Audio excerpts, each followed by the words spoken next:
Sveiki! Šeit Ines Millere, apzināts ēšanas treneri, un šodien es gribu padalīties ar vienu triku, kas man personīgi šķiet ārkārtīgi interesants, un noderēs arī tev, tad, kad tu rīko mājas ballītes, jo tādās reizēs tu taču gribi, lai viesi slavē tavas kulinārās prasmes. Tātad triks ir sekojošs. Kādas 10-15 minūtes pirms galvenās maltītes pasniegšanas, laikā, kad tavi viesi mielojas ar starterīti, tu nozūdi virtuvē un radi ilūziju, ka tu viesu labā ārkārtīgi grūti nopūlies.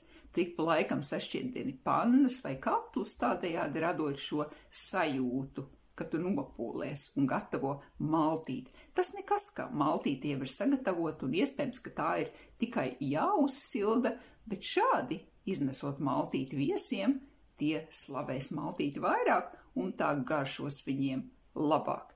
Šis bija viens no neapzināts ēšanas trikiem, un šomēnes slēgtajā grupā mēs pētam tieši šo tēmu no visām pusēm, dažādi tipi un triki, ko tu vari izmantot jau tūlīt, lai padarītu savus ēšanas paradumus tādus, kādi tev ir noderīgi ilgtermiņā.